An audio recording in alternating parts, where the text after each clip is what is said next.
Hello மக்களே, எல்லாருக்கும் வணக்கம். இந்த வீடியோ எதை பற்றி அப்படின்னு பார்த்தீங்கன்னா, ஒரு புலம்பல் வீடியோ. நானும் எப்படியாச்சும் யூடியூப் சேனல் ஆரம்பித்து ஏதாச்சும் காசு ஒன்று ரெண்டு பார்க்கலாம், சம்பாதிக்கலாம், ஏதாச்சும் உருப்படலாம் அப்படின்னு நினச்சேன். ஆனால் நீ அதெல்லாம் பண்ண முடியாதுடா அப்படின்னு சொல்லி யூடியூப்காரன் நமக்கு வச்சுட்டான் சாமி ஆப்பு.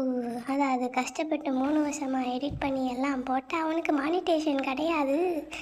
நீ எல்லா கண்டென்ட்டும் ரீயூஸ்டு கண்டென்ட் அப்படின்னு போடுறாங்க. அப்படின்னா என்னன்னே தெரியல.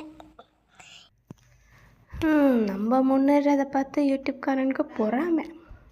என்ன பண்ணுறது? இதெல்லாம் நியாயமா? அது என்றா அது?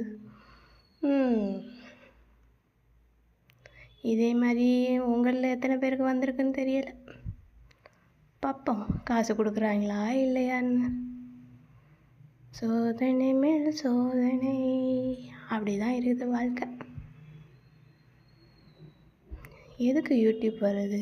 யூடியூப் வர்றதே ஜாலியாக இருக்கலாம், ஏதாவது பாட்டு பாடலாம், பாட்டு கேட்கலாம் அப்படிங்கிறதுக்கு தானே. ஆனால் இவங்க பாட்டு கேட்கக்கூடாதான், படம் போடக்கூடாதான். அப்புறம் போடாடே சும்மா உட்காந்துக்க வேண்டியதான். யூடியூப் வேணாம் ஒன்று வேணான்னு போக வேண்டியதான் போல இருக்கே. சரி மக்களே, சும்மா புலம்புனே.